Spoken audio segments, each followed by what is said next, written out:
This is the Roy Duddley Poynton History Room. And we go through the rotating doors, and here we have John.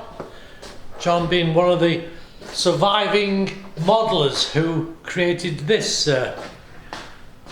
masterpiece. It's scale model of Poynton circa 1900. And for those who know the area, it's rather interesting. This area here is actually where the Anson Engine Museum is. This is where we are now, but this is 1900, when the pit was still working, etc, etc. So come on, John, tell us a bit about the model, how long it took, etc, etc. Well, it was Roy Duddley's idea, and he taught me into helping him.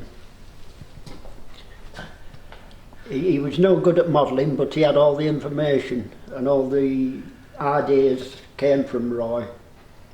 It took 4.5 years, and I'm not doing another one.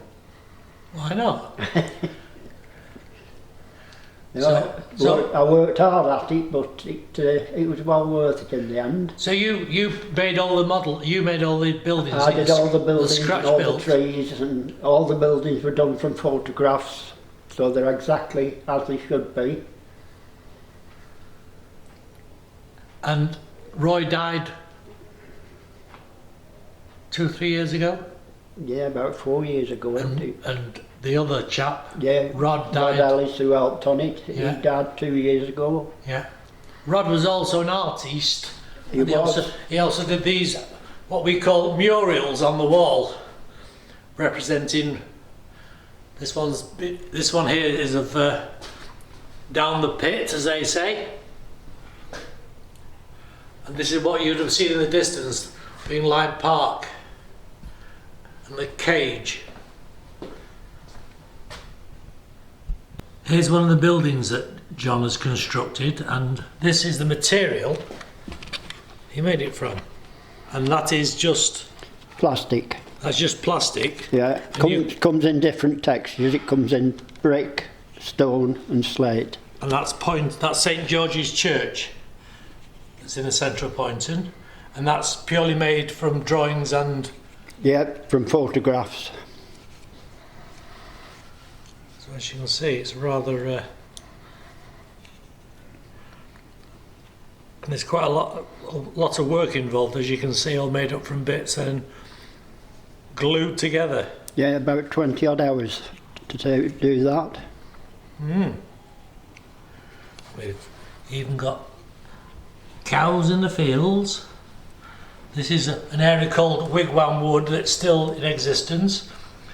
This is Poynton Station, and by this station was the gasworks and the brickworks.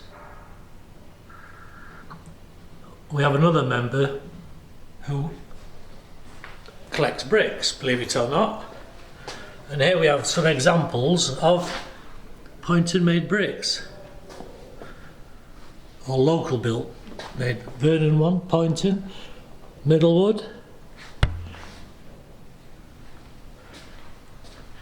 Here's the chap. This chap here is Rod, who helped. There's little Roy. And there's a rather younger John, actually making something. And there's Rod doing a bit of, whoops. Yeah, Rod did all the railway track, and that's what we made it out of. Yeah, the railway track is made from what plasterers use. Scrim. When we go to it, even though it does look rather real-like. We're just going on the main line now. Past the gasworks, the brickworks, and there's Poynton Station, and that was a junction that went up to the collieries.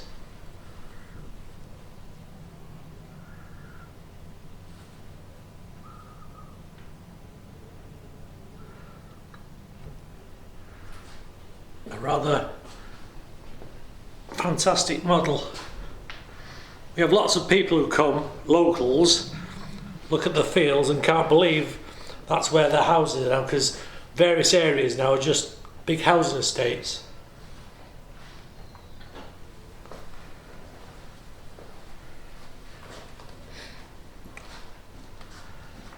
So there you are. This is what you're missing if you've never been to the Anson Engine Museum. Or one of the things you're missing. We'll now leave John in peace to finish his cup of tea.